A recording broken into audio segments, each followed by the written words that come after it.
Ce soir, blocus des camionneurs. La Ville d'Ottawa savait qu'un siège de plusieurs semaines se préparait. Avec notre panel de députés, retour sur les audiences de la Commission sur l'état d'urgence. Les producteurs de cannabis lancent un cri d'alarme au gouvernement Trudeau. Pierre Leclerc, directeur général de l'Association des gens de l'industrie, fait le point sur les 4 ans de la légalisation de la marijuana. Le Canada doit-il boycotter le prochain sommet de la francophonie en Tunisie? L'avis de notre panel d'Est en Ouest. Bonsoir, Mesdames, Messieurs. La Commission sur l'état d'urgence a repris ses audiences aujourd'hui. On y a appris que la Ville d'Ottawa et son service de police avaient été avertis que des protestataires prévoyaient bloquer les rues de la capitale pendant plusieurs semaines l'hiver dernier. Cette commission doit déterminer si le gouvernement Trudeau avait raison de recourir à la loi sur les mesures d'urgence pour la première fois de son histoire, afin de mettre fin au convoi de la liberté dans la capitale fédérale et au blocage de postes frontaliers ailleurs au pays au mois de février dernier. Les audiences de la commission doivent durer 6 semaines. Environ 65 témoins y seront entendus d'ici le 25 novembre. Sur ce, je retrouve notre panel de députés. Pour les libéraux, Rachel Bandayan. Pour les conservateurs, Luc Berthold. Pour le Bloc québécois, Réal Fortin. Pour le NPD, Alexandre Boulris. Bonsoir à vous quatre. Bonsoir. Bonsoir. Donc, on a appris aujourd'hui que le directeur de la Ville d'Ottawa était au courant qu'un blocus se préparait, et ce pour longtemps. Rachel Bandayan, je vais commencer avec vous, des libéraux, parce que, bon, est-ce qu'au fond, votre gouvernement a déployé la loi sur les mesures d'urgence parce que c'était pour il fallait pallier un problème d'incompétence des autorités municipales? Premièrement, merci pour la question, mais aussi de nous réunir là, sur cette question-là. Comme vous savez, peut-être, je siège au sein du comité parlementaire qui est composé également de sénateurs, sénatrices et députés de tous les partis confondus afin d'évaluer nous-mêmes en comité la décision de notre gouvernement d'invoquer la loi sur les mesures d'urgence. Si la question est est-ce que ça a été nécessaire, la réponse pour ma part est clairement oui. Et je crois qu'il faut remettre, je pense que il s'est écoulé un peu de temps. Permettez-moi de vous remettre dans le bain là, en janvier et février de cette année, ce qu'on a vécu non seulement ici à Ottawa, mais dans plusieurs villes à travers le Canada. Les familles ne pouvaient pas amener leurs enfants à l'école, les aînés ne pouvaient pas sortir, les travailleurs ne pouvaient pas toucher des chèques de paye pendant 3 semaines parce que les PME, les restaurants, le centre Rideau étaient fermés. On se rappelle que la Ville d'Ottawa était vraiment à terre en raison de ce blocage-là. Et ce blocage-là a été également porté partout à travers le Canada aux frontières. On n'avait plus le contrôle là, de nos frontières. Donc, votre gouvernement, ce que vous nous dites, Madame, je m'excuse, il faut aller un peu plus vite, ce que vous nous dites, c'est que votre gouvernement, finalement, n'avait pas le choix de déployer cette loi sur les mesures d'urgence. Je vais aller du côté des conservateurs, Luc Berthold, parce que, bon, en plus des problèmes des autorités municipales qu'on apprenait aujourd'hui, les nouvelles révélations, on a entendu la semaine dernière devant cette commission que plusieurs témoignages de citoyens d'Ottawa, des groupes d'entreprises qui disaient ce que Mme Bandayan nous disait il y a un instant, vraiment dépassés par ce blocus, dépassés par les événements. Est-ce que vous admettez du côté des conservateurs que le gouvernement Trudeau, finalement, n'avait pas le choix d'agir, de faire quelque chose? Bien, c'est au commissaire Rouleau à le dire. Et j'aurais beaucoup aimé avoir la réponse plutôt qu'un résumé du dossier de Mme Bandayan. On connaît le dossier, mais la réponse à votre première question, à savoir pourquoi est-ce que le gouvernement a jugé que c'était absolument inévitable de recourir à la loi sur les mesures d'urgence, une loi matraque, on le sait, tout le monde le dit. Ce qu'on souhaite, c'est que le commissaire Rouleau ait accès d'une manière ouverte, d'une manière tout à fait transparente à tous les documents, pas à travers une commission parlementaire qui est contrôlée par les libéraux où on peut se permettre toutes sortes de faux fuyants pour ne pas répondre aux questions. Même le juge Rouleau a eu de la difficulté à avoir accès au cabinet, à tous les documents du conseil du cabinet, du conseil des ministres. Donc, je pense que là, c'est le temps pour le gouvernement de justifier l'utilisation de cette loi sur les mesures d'urgence, de le faire ouvertement, avec toute transparence pour les Canadiens, parce qu'à venir jusqu'à présent, ce qu'on a entendu, c'est pas tout à fait de la transparence quand on a dit, puis je vous rappelle, on a dit que bon, les chefs de police l'avaient demandé, finalement, ils ne l'avaient pas demandé. Il y a eu toutes sortes de déclarations de toutes sortes, toutes parts là-dedans, mais jamais, jamais on a eu l'occasion d'avoir une personne externe qui va faire la lumière, qui va nous dire est-ce que le gouvernement avait, oui ou non, raison de l'invoquer en fonction des critères de la loi. Et c'est ce qu'on attend de la commission. Oui, Réal Fortin du Bloc, vous vous attendez à quoi, votre position sur cette commission? Oui, bien, moi, en tout respect pour ma collègue, Mme Bendayan, je ne suis pas d'accord avec elle. Écoutez, on s'entend sur une chose. C'est vrai que c'était une situation grave, qu'il fallait y remédier. En fait, il aurait tout simplement fallu ne pas laisser les camionneurs s'installer sur la rue Wellington.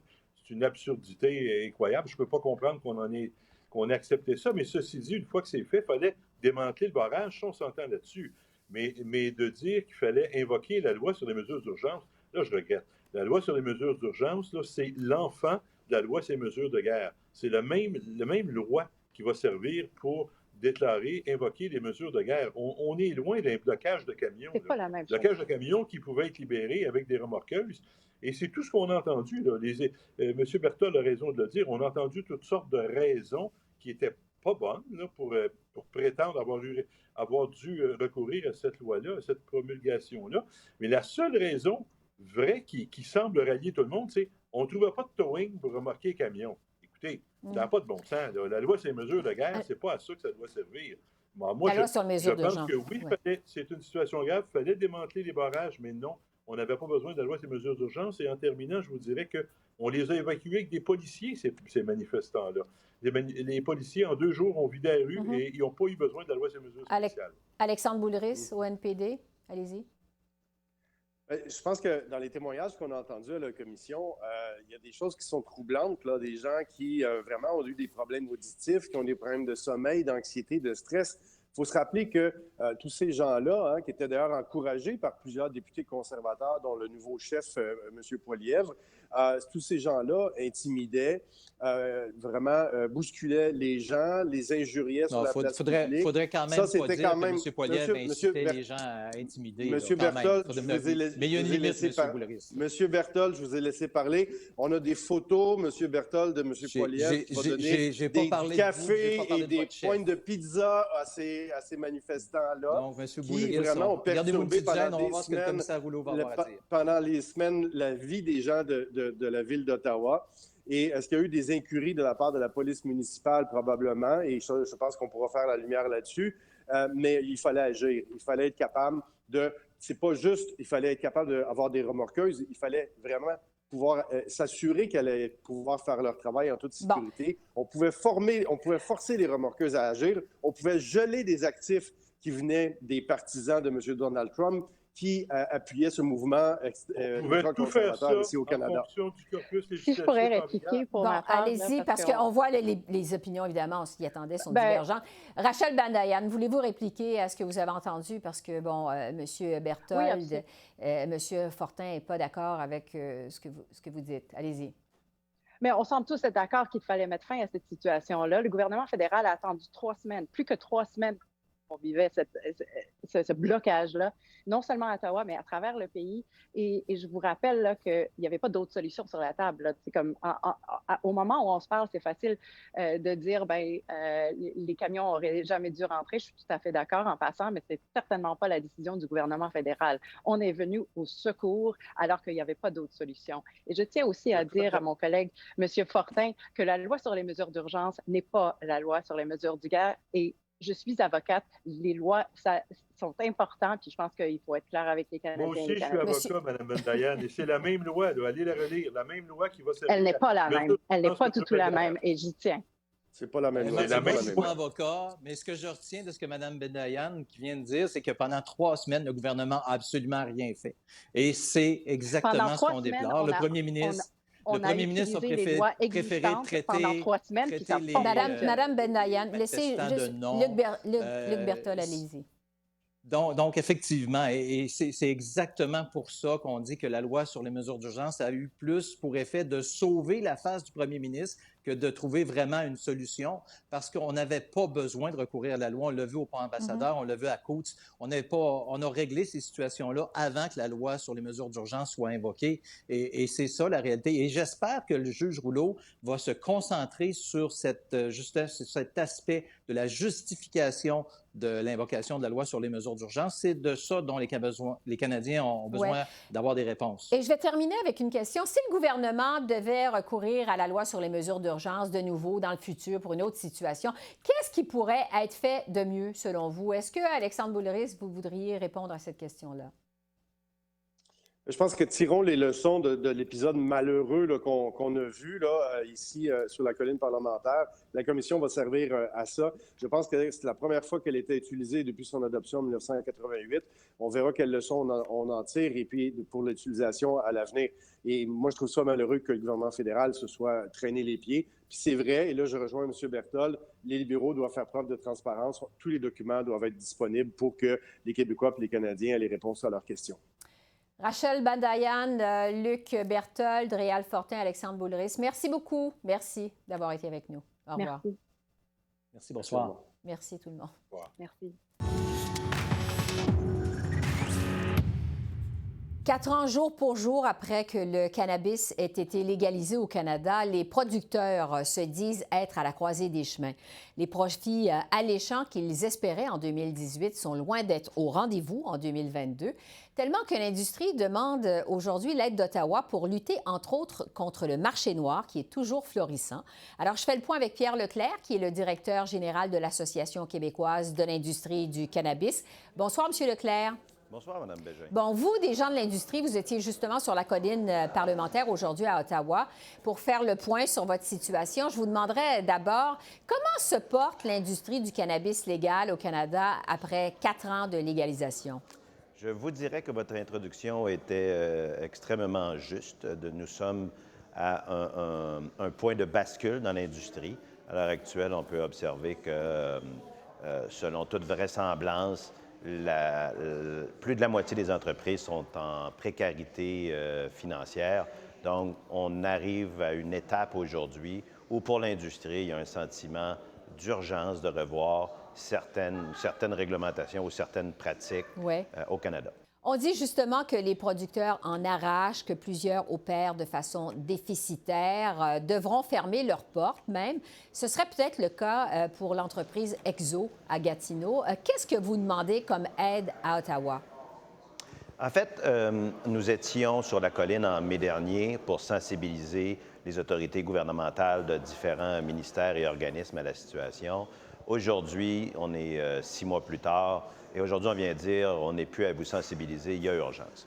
Alors, je ne vais pas, bien entendu, me prononcer sur la situation de EXO, mais aujourd'hui, ce qu'on demande, c'est un geste de bonne volonté.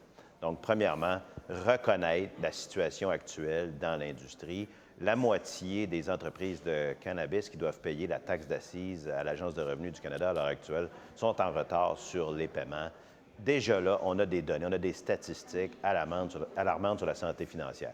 Donc, je pense que les 2 journées aujourd'hui, on recherche du gouvernement un geste de bonne foi, donc notamment d'abolir la taxe de 2,3 % de Santé Canada, qui pourrait donner un petit peu d'air aux entreprises de cannabis, et de rapidement se pencher sur la taxe d'assises qui est imposée à l'heure actuelle, qui était au départ une taxe qui se voulait être de 10 % ou environ du produit du cannabis vendu sur le marché, sur le wholesale, pardon, l'anglicisme, et vendu en gros. Aujourd'hui, avec la chute des prix, force est de constater que la taxe d'assises représente davantage 30 à 40 %. Donc, d'ici à ce que la table nationale, la table stratégique sur le cannabis puisse arriver avec des recommandations, d'ici à ce que la révision de la loi et que les fonctionnaires de Santé Canada soient terminés, puis que les fonctionnaires aient pu produire un rapport dans les 16-18 prochains mois, et on n'aura pas encore effectué de modifications législatives, bien entendu. On demande au gouvernement de nous donner un signe de bonne foi en enlevant un peu de pression par les différentes taxes. Je veux vous entendre, M. Leclerc, sur le marché noir, parce que le but de la légalisation du cannabis en 2018 pour le gouvernement, c'était d'éliminer le marché noir. On estime que le marché noir, 4 ans plus tard, détient encore 50 du marché du cannabis. Qu'est-ce qui fait que votre industrie, l'industrie légale, n'est pas capable de concurrencer plus que ça le marché noir? Bien, il y a plusieurs facteurs. D'un, bien entendu, les règles en matière de promotion, marketing, publicité et information, éducation font en sorte qu'il est extrêmement difficile pour notre industrie de se démarquer, voire même de faire connaître les différents produits. Alors, les produits de cannabis, ce ne sont pas que des produits de fleurs séchées, bien entendu. Ce sont loin d'être tous des produits qui se fument ou qui se consomment par décarbonisation. Il y a une multitude de produits. Donc, notre capacité à informer la population, à entrer en communication directement avec les consommateurs, comme industrie, elle est presque nulle.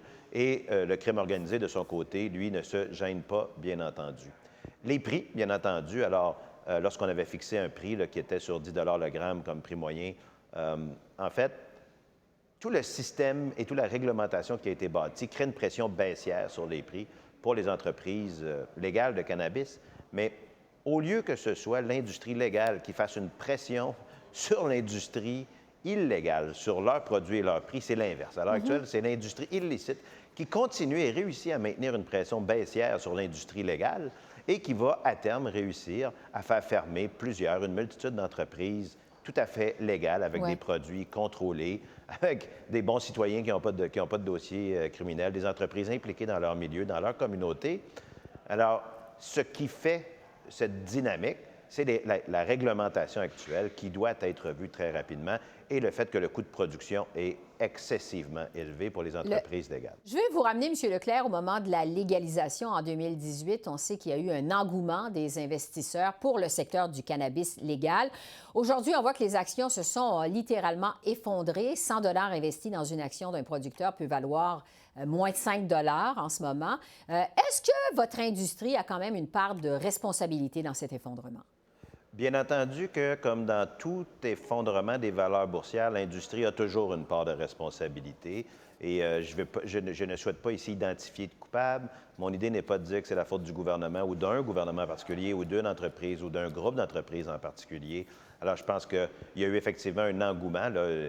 Ça a été plus qu'un engouement. Là. Ça a été la bulle verte. Donc, il y a eu un apport extrêmement important de capitaux sur les marchés publics. Le cannabis, ce n'est pas que les marchés publics, bien entendu. Et aujourd'hui, puisque les entreprises tardent à arriver minimalement à atteindre la rentabilité, bien aujourd'hui, on a vu effectivement le prix des actions dégringoler. Quand je dis que le gouvernement du Canada, puis qu'on est à Ottawa pour s'assurer qu'ils tendent l'oreille, en fait, qu'ils sentent l'urgence, ceux qui perdent de l'argent en ce moment, ce sont des épargnants canadiens qui ont eu confiance au gouvernement de M. Trudeau, qui ont eu confiance en la légalisation, qui ont investi leurs épargnes dans les entreprises publiques au Canada et qui, aujourd'hui, l'industrie, oui, et je ne dirais pas en péril, mais est en situation d'urgence, mais ce sont des épargnants, des petits épargnants, Canadiens et Canadiennes à l'heure actuelle, qui font les frais des politiques qui empêchent nos entreprises d'atteindre la rentabilité. Pierre Leclerc, je rappelle que vous êtes directeur général de l'Association québécoise de l'industrie du cannabis. Merci beaucoup. Merci. Merci à vous. Une bonne journée. Au revoir. Et le premier ministre Justin Trudeau a réagi à cette sortie des gens de l'industrie légale du cannabis. M. Trudeau se dit fier du chemin que le Canada a parcouru depuis 2018, mais admet qu'il reste encore beaucoup à faire, notamment en ce qui a trait à la lutte contre le marché noir. La légalisation du cannabis a été une grande étape vers l'élimination du marché noir, vers une assurance de qualité de protection des consommateurs. Mais on sait que ça allait prendre du temps et c'est en train de prendre du temps et on est toujours là pour être un partenaire pour les prochaines étapes. On voit que le marché légal du cannabis a augmenté énormément, est parti de zéro avant qu'on légalise jusqu'à maintenant. Mais il y a encore beaucoup de travail à faire et on va continuer de le faire. C'est maintenant le moment de retrouver notre panel d'Est en Ouest qui traite des dossiers de francophonie avec le professeur en sciences politiques Frédéric Boilly de l'Université de l'Alberta et la professeure et principale du Massey College en Ontario, Nathalie Desrosiers. Bonsoir à vous deux. Bonsoir. Bonsoir. Parlons justement de ce sommet de la francophonie qui doit se tenir les 19 et 20 novembre prochains en Tunisie. La présence du Canada n'est toujours pas confirmée à ce sommet. Il y a plusieurs voix qui se sont élevées pour que le Canada le boycotte à cause de la situation politique dans ce pays qui est dirigé d'une main de fer par son président. Frédéric, d'abord, est-ce que le Canada devrait boycotter ce sommet-là, selon vous? Qu'est-ce que vous en pensez? Je ne crois pas que le Canada devrait boycotter. Il est clair que oui, il y a une dérive autoritaire en Tunisie et que c'est très problématique. D'un autre côté, s'il n'y a pas d'action concertée avec la France, et là, il ne semble pas que ce soit le cas, et s'il n'y a pas non plus de solution de rechange également, un report du sommet, ce qui est déjà arrivé là dans le passé, ça laissera entendre qu'il y aurait quand même un hiatus important là, entre le dernier sommet et le sommet qui serait à venir. Et donc, pour le Canada, je pense qu'il faut rester présent en Afrique, il faut rester présent au sein de la francophonie et essayer de faire entendre sa voix et essayer d'influencer les choses de l'intérieur plutôt que de l'extérieur. Oui, Nathalie, je vous demanderais à vous, est-ce que vous pensez aussi que ces sommets de la francophonie, c'est important pour le Canada? Oui, c'est important parce que c'est important au niveau interne pour deux raisons. Pour commencer, parce que si on veut participer au Commonwealth, il faut participer aussi à la francophonie internationale. Sans ça, on perd un peu symboliquement l'idée d'avoir un pays bilingue qui participe également là, des deux cultures. Et deuxièmement, parce que l'Organisation de la francophonie, il y a beaucoup de sous-ensembles à ça. Il y a beaucoup de réseaux, des réseaux universitaires, des réseaux de l'Assemblée des parlementaires, par exemple, où le Canada est très présent. Donc, ça serait une perte pour le Canada et pour plusieurs réseaux, plusieurs universités francophones, entre autres, de ne plus avoir accès à ce grand réseau de la francophonie. Oui, parce qu'on peut se demander aussi à quel point le Canada est encore important dans la francophonie mondiale, le rôle du Canada dans la francophonie mondiale. Frédéric, qu'est-ce que vous en pensez?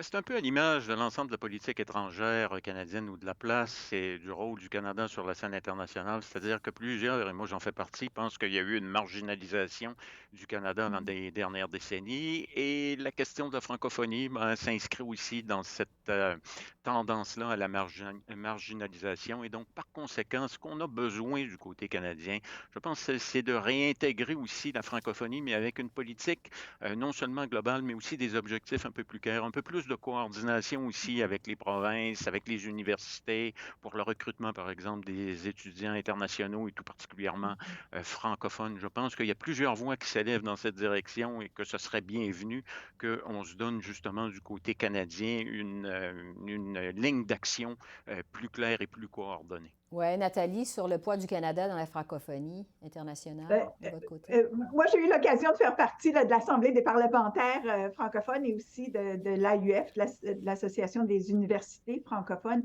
Et je dirais que le rôle du Canada, c'est souvent d'être un contrepoids à l'omniprésence de la France un peu. Alors, pour la francophonie, d'avoir un volet nord-américain, c'est une bonne idée. Ça fait partie un peu de la vision internationale de l'OIF. Alors, c'est vrai, je suis d'accord avec Frédéric qu'il y a souvent un peu une marginalisation du Canada en général. On est beaucoup moins fort, on est beaucoup moins présent, on a beaucoup moins de choses à dire. Peut-être qu'on l'avait dans le passé, mais malgré tout, dans des dossiers importants, on peut et on le fait. On a souvent la capacité de pouvoir contribuer à cette francophonie internationale. Bon, ça fait le point sur notre dossier de la francophonie de la semaine, je dirais. Frédéric, je veux maintenant revenir avec vous sur la première semaine de la nouvelle première ministre de l'Alberta, Danielle Smith. Je pense qu'on peut dire qu'elle a eu quand même une première semaine mouvementée, notamment à cause de son commentaire sur les non-vaccinés, qui serait le groupe le plus discriminé, selon elle.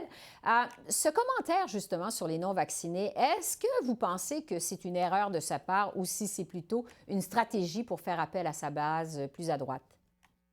J'ai plutôt l'impression que c'est une stratégie, c'est-à-dire de rappeler son discours pendant toute la campagne, la course à la direction, c'est son discours même avant qu'elle n'entre en campagne, à savoir que il y a une discrimination qui s'est faite contre les non-vaccinés selon son point de vue et que c'est une discrimination qui est très forte. Cela dit, elle est obligée de reculer un peu avec un communiqué de presse, laissant entendre que c'est pas ce qu'elle voulait vraiment dire, qu'il y avait d'autres groupes également, mais ça montre que c'est comme une sorte de mélange avec Daniel Smith et c'est toujours, disons, une difficulté à interpréter ses propos correctement. Stratégie ou erreur? Et souvent, ben, c'est un mélange des deux, mais il y a toujours le côté stratégique qui est présent dans ces déclarations qui sont jugées comme étant particulièrement difficiles à accepter. Là. Juste un mot, parce que je me demandais comment les francophones de l'Alberta réagissent à l'arrivée de Mme Smith.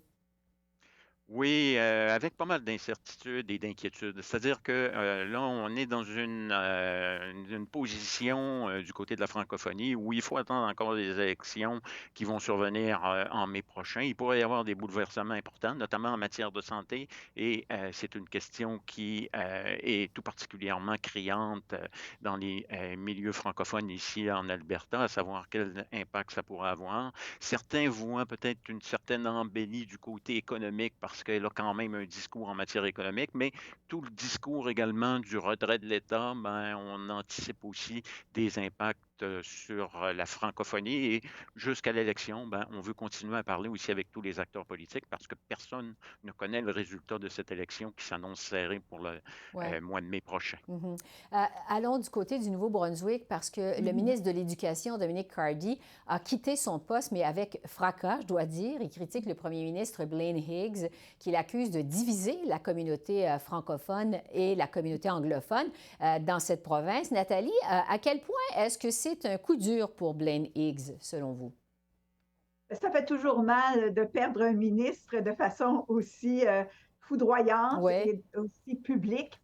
Parce que ça veut dire deux choses. Ou bien on n'est pas capable de garder son équipe à l'heure et d'engager son équipe, ou bien on a fait des mauvais choix de candidats. Alors, je pense que... Mais ayant dit ça, il y a aussi la décision d'avoir mis de l'avant et d'avoir donné une promotion à quelqu'un qui était très anti-francophone. Donc, je pense que là, on va voir qu'est-ce qu'il essaie de faire. Est-ce qu'il essaie de tracer une ligne dans le sable en disant « les francophones ne votent jamais pour moi ». Je vais leur dire clairement que leur cause ne m'intéresse plus. Alors, je pense qu'il va falloir voir un peu l'avenir pour le premier ministre. Oui, parce qu'entre-temps, ça a été, comme vous le dites, un départ fracassant. Nathalie et Frédéric, c'est tout pour cette semaine. On se retrouve la semaine prochaine. Merci beaucoup. Portez-vous bien. Merci. Au revoir. Merci. Au revoir.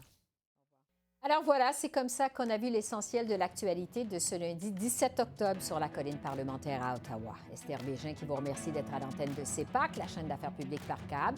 Je vous souhaite une excellente fin de soirée et je vous dis à demain. Au revoir.